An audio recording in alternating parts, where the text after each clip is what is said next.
FA Cup final ever from the Eagles of South London. And in 164 years of some ups and plenty of downs, they have never claimed a major trophy. This could just be their finest hour.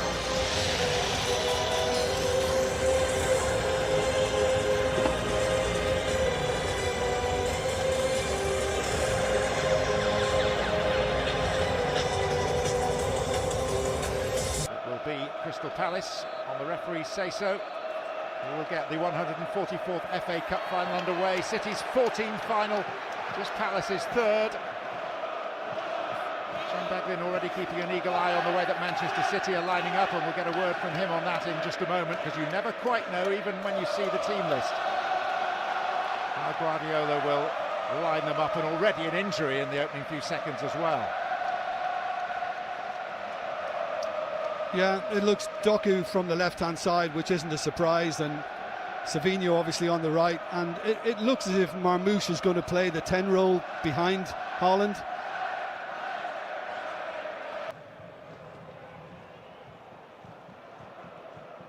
Bernardo Silva.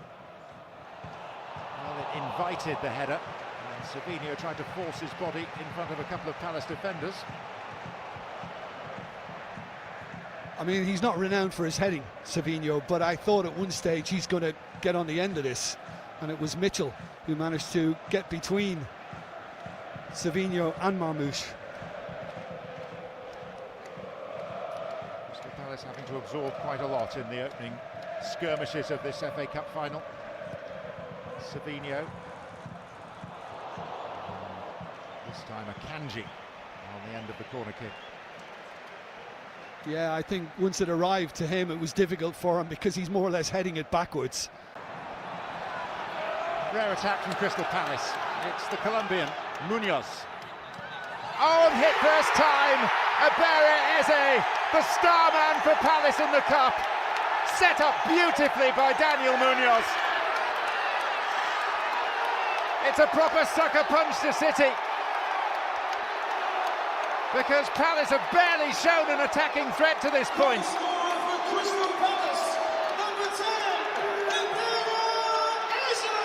What a sweet finish from Abere Eze.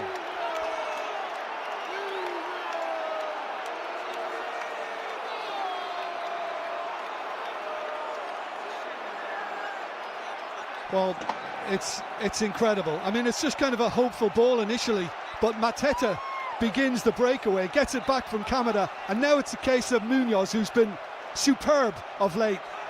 Who can he pick out? And it's Eze. And when Eze is arriving on anything that's into the box or just outside, you fancy his chances right now. He might have just taken a little glance off the defender as it went through, but it doesn't really matter, because it was always far enough away from Ortega. And incredible. That's the game. They haven't had a kick until now, and they're one up. Amazing, really. And yet, should we be surprised?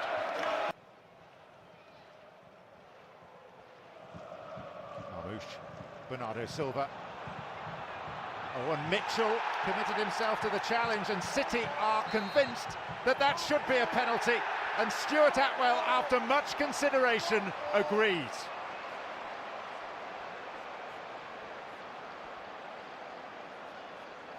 Well, I must admit, first off, I thought so. The thing is, when you commit like that in the box, then you're basically giving the opposition a chance to use it to their advantage.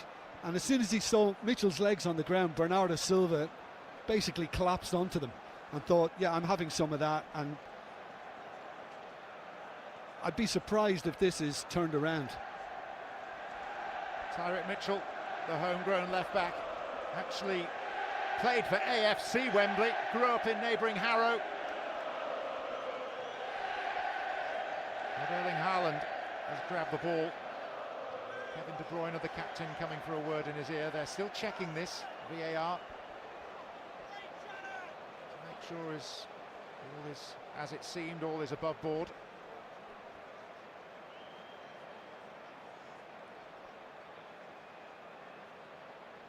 Is there a nuance to that we're failing to spot?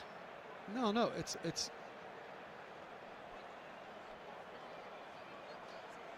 yeah. The defender doesn't play the ball to start with, and John, any attacking player manipulates that situation to his advantage, and I think we saw just that from Bernardo Silva. That's the game nowadays. It's a penalty. Well, it has withstood VAR inspection. The penalty stands. And after Haaland had collected the ball and De Bruyne had had a word, it's Omar Marmoush who's grabbed it. We shouldn't forget that Erling Haaland has had 3 penalty failures this season. So Marmoush gets the chance to take his first penalty for Manchester City. And Dean Henderson has the task of trying to stop it.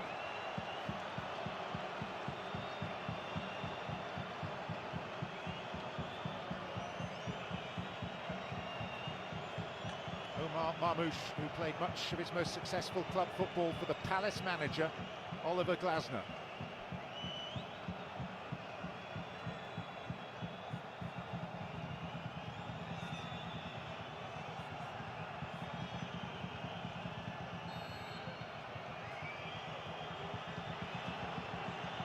Marmoush, and Henderson equal to it.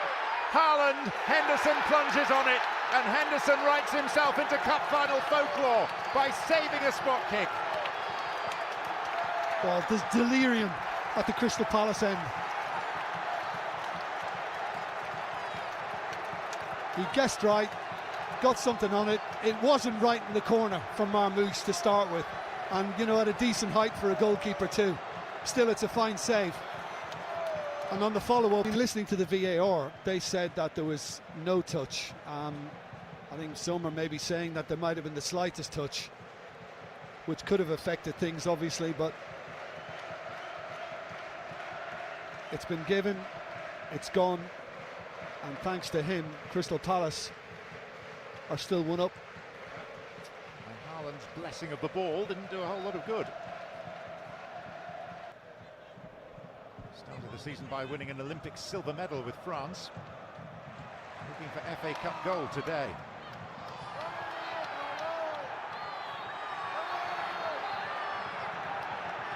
Eze still down after the initial challenge. There will be a minimum of 3 minutes of additional time. Pretty blatant. 2-0. Savinho, Doku,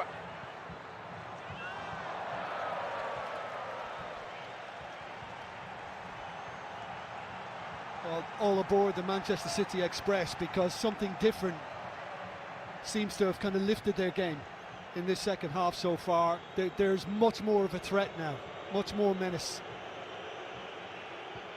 And he was inches away, Doku. I worked it.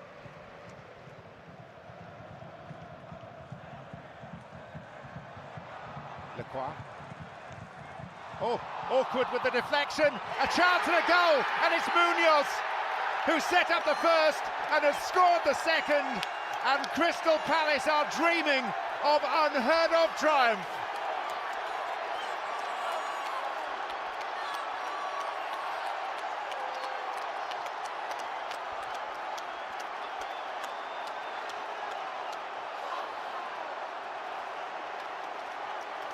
Goal scorer for Crystal Palace, number 12, Daniel Munoz.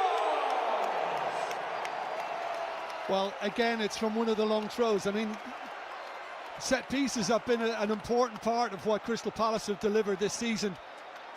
I mean, the keeper just seemed to get deceived by a deflection, I would think, as the original ball came through. Is there an offside on this, Jim? Well, I just wonder whether, yeah, I think it's hit Sarr, hasn't it? It seems to have connected with Sarr, and if it has, and yes it has, he's in an offside position, and surely he's interfering with play. Surely now this will be disallowed.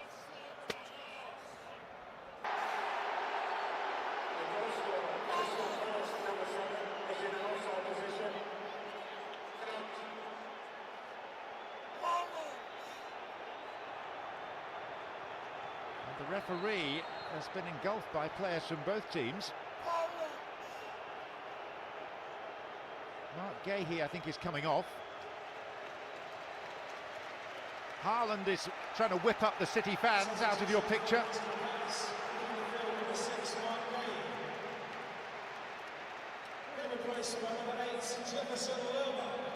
And another of the Colombian contingent, Jefferson Lerma, has come on, who can, although a midfielder by trade, play as a centre-back.